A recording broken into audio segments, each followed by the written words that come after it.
Hi guys, I'm Kasha. Welcome to my channel, to my bookland, to another coffee time together, and I'm here today to tell you about all the books that I read in the month of July. So I read a total of 13 things. It was not my best month because I've been a lot on the go.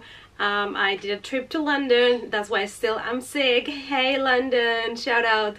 And basically I read 6 novels, 3 kind of short stories compilation, and 4 graphic novels. So all in all, I mean, it's not bad by all means, but it's also not my best month. Also not my best month when it comes to rating. There's a couple of lower rated books here. So without further ado, let's check them out. As always, if you're new to my channel, I like to read my books with coffee mugs because we love coffee here in this channel. And if you're new here, welcome. And if you want to join me for my coffee times, remember to click in the subscribe button and the notification bell. And now let's go and talk about all the things that I read in July. It's coffee time! I also like to start with my lower ratings, and this month sadly I got a book that I had to give 2-star rating, and it is a copy that I received from NetGalley. I was excited about it because it was a thriller based on a retreat, so I thought it was gonna be really cool, but it ended up disappointing. The book is called The Retreat by Sherry Smith, and I have a lot of problems with this book because it sounded like a fun thriller where a group of girlfriends go into this place called the Sanctuary, and you're going to see the story from all different perspectives. So you get a chapter, you know, the chapters are intertwined between the characters, so that is always something that I love. And I thought it was gonna be more interesting and thrilling and exciting, but it wasn't. Disclaimer for abuse, drugs, violence, and also child molestation.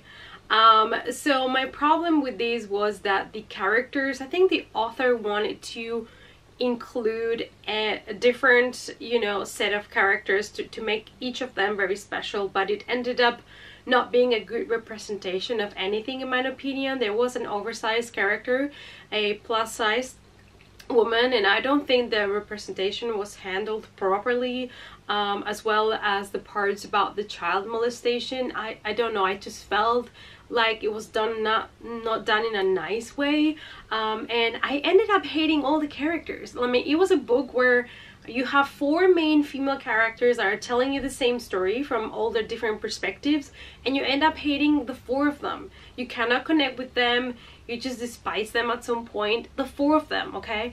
And I don't know, that just made it for me not a great reading experience. With 2.5, I have Anastasia, and I got this graphic novel from NetGalley, and there were so many disclaimers that I had to note them down so that I wouldn't forget any of them. So, disclaimer 4: murder, rape, drug abuse, physical abuse, emotional abuse, and explicit graphics and drawings. I mean, it was wild. I did not expect this graphic novel to be so extreme. It is based in the 1920s and the dark side of the Hollywood industry, which, you know, it goes well to read this now because Once Upon a Time in Hollywood is coming out, and it's also supposed to kind of like uncover some of the dark secrets of the Hollywood industry. And it tells the story of a little girl that has been basically forced by her mother to be an actress so that they have money so that they can survive after they escaped an abusive father. It is a short graphic novel, and I did like the style, even though it was a little bit harsh, you know. It was, I think, maybe a little bit too short to judge it, but I didn't end up enjoying it as much as I thought. I don't think the problem was all of the disclaimers, because I'm used to reading things that have to deal with this kind of, you know, unpleasant situations. But I think for some reason I also didn't connect with the main character, which was something that should have happened if she would have had a good development. With 3 coffee mugs, we have Fix Her Up by Tessa Bailey, and I picked this book up because a lot of people were saying it was so great and the smut in it was so great, so I decided to grab it. But I only ended up giving it 3 coffee mugs because I was all the time debating if this was a book for me or not, and definitely not one of my favorite rom-coms, but there were some things that I did enjoy. We're following the story of Georgie, and she lives in a small town, and she's the smallest, the youngest of her siblings, and she feels like she's never, you know, been taken seriously. And on the other hand, we have Travis. He was a baseball player, but after an injury he had to you know, kind of go back to his little hometown. And Georgie had a crush on Travis through all her childhood and teenage years, and now that he's back and he's kind of in like dark space, she's kind of trying to help him to find himself again. And I do love their kind of dynamic that they have, where they kind of make each other better and they help each other in a lot of ways. But on the other hand, I hated the way he talked to her.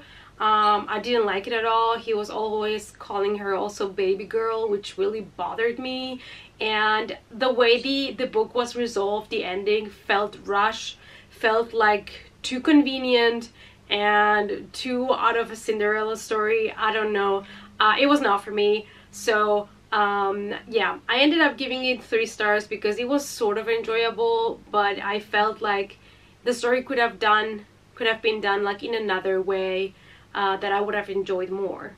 Then I gave 3.5 coffee mugs to Tango, another graphic novel that I got from NetGalley, and I really did enjoy this one because it was very original. It's a story about this guy that has a dark past, and 4 years ago he decided to leave that and move to a really small, nearly abandoned town in the Andes. And while he's there, his past kind of catches up with him, and I absolutely love the character development. I could relate with the characters right away. I was living the story with them. I love the graphics. It was fantastic, and definitely one that I would like to see more from. Also with 3.5 coffee mugs, we have Shepherd's Warning by Caitlin Lloyd, and I got this one also from NetGalley, and I really loved it because it was a very classic kind of Victorian supernatural tale, but in the modern society. But you get those vibes, you know, you get Crimson Peak vibes, you know what I mean? We follow the story of a family that moves into a house that they just basically got from an inheritance, and they didn't even know that the house existed. And when they moved in there, they realized that the people in town are very concerned about it because there are so many, you know, legends about this place, and that it's cursed, and that everybody that is there, something bad happens to them. So it is in a way a very basic premise, but I do enjoy all the background story that we get from the house and why things are happening. I don't want to tell you too much about it because I think in these kind of haunted houses, you know, stories, it's better to go into them without knowing too much. But if you're looking for a cool, nice, classic thriller, I would totally recommend you to check this one out, especially if you like the paranormal and haunted houses as much as I do. Another 3.5 coffee mug, it is Pride by Ibi Savoy, and I got this one on the Owl Crate. And I finally managed to read it thanks to my TBR jar. I really enjoyed it. This is a retelling of Pride and Prejudice. I thought it was a really cute love story, but I wanted more, you know. I wanted more to know about the story, about the differences of classes, about the difference of the background of our main characters. We're following the story of this girl that lives in a really small apartment with her whole family, you know, her sisters, her grandmother, and all she knows is this neighborhood, this kind of ghetto neighborhood, and then a rich family moves just across the street, and she is somebody that is very, you know, in the mindset of, I have to take care of myself, I have to go and study, I have to be better and do better for the community. and she is very stubborn and very cold, and she forgets sometimes that she needs to let loose. And I love the dynamic that she gets with the neighbors when they get there, and the cute love relationship that develops, and how she kind of starts to come out of this hard shell that she has. But I wish that we would have followed them a little bit more, and that we would have found out a little bit more about their lives in the area, about the community, about their heritage. So I would have loved to see a little bit more of all of that. Then with 4 coffee mugs, I have 3 little short stories compilation, and that is Scary Stories to Tell in the Dark. These are 3 books, and it is Scary Stories to Tell in the Dark, More Scary Stories to Tell in the Dark, and Scary Stories 3, More Tales to Chill Your Bones. I gave each one of them 4 stars. The illustrations were fantastic from this edition, and it is a compilation of creepy tales. Some of them are even funny, unsettling things that happened. It's all based on myths and stories that have been told on campfires that might or might not be true, and I absolutely loved it. It is obviously targeted to a younger audience, but me being a fan of horror, even reading something like this that is thought more for middle grade readers, I still really enjoyed it, and I cannot wait now to go and see the movie, because one of the producers is Guillermo del Toro, so I'm super pumped. Another 4 coffee mug rating, it is Hold Still by Nina LaCour. Since I read We Are Okay by Nina LaCour, I knew I wanted to read all her novels, and this is her debut novel, and it was fantastic. It is a hard-hitting contemporary, and it deals with loss, you know, a trigger warning for suicide. It is about Caitlin, and she's having a hard time processing her best friend's death. Her best friend Ingrid committed suicide, and she blames herself for not seeing the signs, for not being there for her, for not noticing what was happening. And it is kind of, I love that this book is not sugarcoating anything, and it's telling you things as somebody would actually live and go through that grief process. And if you like 13 Reasons Why, this is like the better version of 13 Reasons Why. This really truly shows you what grief is and how to go through that. And Nina LaCour has such a talent when it comes to write about grief and loss, that it is just fantastic to read this as a reader. But do go into it knowing that there is you know, trigger warning for suicide. The next 4 coffee mug book is The Cabin at the End of the World by Paul Tremblay, and this is the last book that I finished in July. This is also my first Paul Tremblay book, and I really enjoyed it. It is what I expected. It is weird and unsettling and a little bit disturbing. It is basically the story of, it's kind of like a movie invasion horror kind of situation, where a family is in a cabin in the woods at the end of the world, meaning that they have no internet connection, no phone connection, and they receive the visit of 4 individuals that kind of want to get into the house and want to talk to them about the end of the world. So it kind of feels like they are the 4 horsemen from the apocalypse, and I absolutely loved that vibe that the book had, and I loved a lot of things about it. I did enjoy the end as well. However, I think I was expecting a little bit more of the ending from the book. I did take 1 coffee mug off because I had some issues with the ending.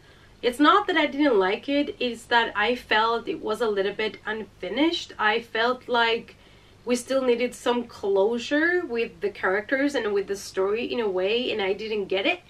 But you know, it's not the first time that I read a book where the end is like, and now what?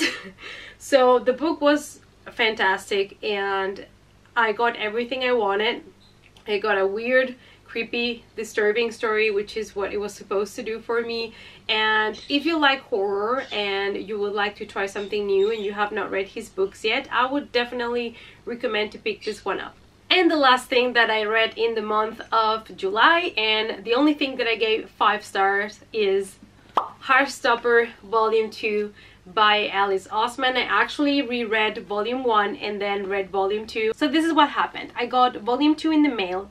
I went home, put my PJs on, I went to the couch and immediately reread Volume 1 and then proceeded to read Volume 2, and I was left in tears and happy and sad at the same time with all my feels.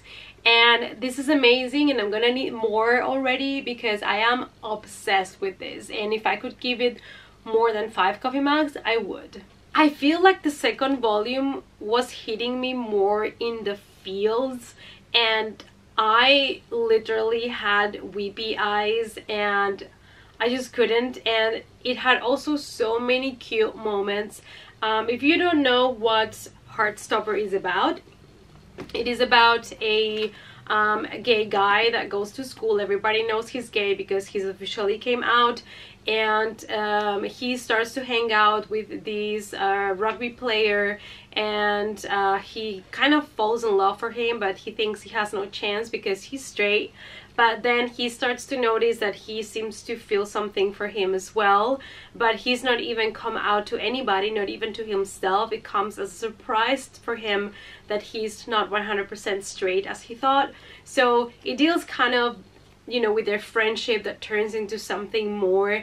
And I love that you get to see both perspectives. Somebody that's already, you know, out as a gay, and somebody that didn't even know he was gay, and how he deals with that. And their love story is just so cute and so heartwarming, and the graphics are so cute, and I just absolutely loved it. And if you're looking for something to read that has a good queer representation and you have not read this graphic novel yet, you should.